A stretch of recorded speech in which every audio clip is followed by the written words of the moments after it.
Nobody asks to be born, harsh as it may be, yet very true, except for cases of unplanned pregnancies or so called unwanted pregnancy. Most childbirths are deliberate efforts, usually expected, wished, planned, and even prayed for by parties involved for various reasons, some of which will be discussed later.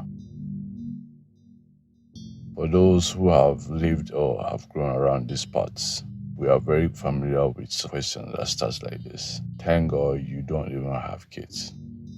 With a tone so casual that could almost escape the careful and very diligent record keeping character of the subconscious. Parents have usually dismissed other people's problems when they are shared in a group conversation, like, thank God you don't even have kids. And with an absolute concord, the other parents nod almost uniformly and begin taking turns trading their experiences of how when we had the second one around when Junior was about 5 and hyperactive. Then, at some relatable point of this enlightening story, some parents chip in with they are quite a handful at age 2. Eventually, these passionate testimonies crescendos to teenagers at the worst and so on and so forth. Now, just like that, the painful, maybe near depressing trouble of the single person are tossed aside with the bathwater and the baby's diapers. So why do people have kids? Or what I would like to call what people sometimes tell themselves to make them sleep better at night for having kids.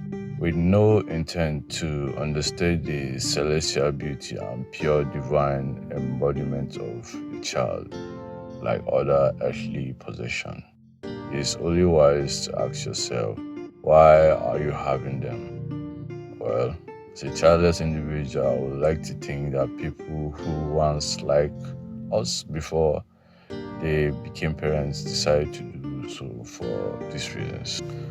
For legacy and continuity. As life must go on, it is the pride of many families to have someone who will carry up the mantle and continue in the culture, belief, and the business that represents the family's philosophies. So as to ascertain the presence of such families must be felt and echoed at world ends throughout eternity. It is often considered tragedy if any family is wiped out from history. Another is as covenant for loyalty. Some children are symbols to remind their parents of a path of love and trust, made so they could always have a reason to be in a contact or around each other for as long as the child is in existence. The child is a confirmation of special moments shared and a seal for promises undertaken in their intimate escapades. Another is conventional honoring, or what I would like to call I see and I copy. For some people, it's just a thing to do as it is the conventional step to take when one reaches a certain age. Usually more appropriate after getting a job and subsequently settling down.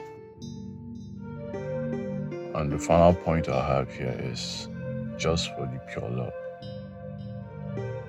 If this is stereotypical, then it's only rightful so that a lot of females usually grow up with the love for babies and children nurtured in their hearts. It could possibly be as a result of their biological predisposition.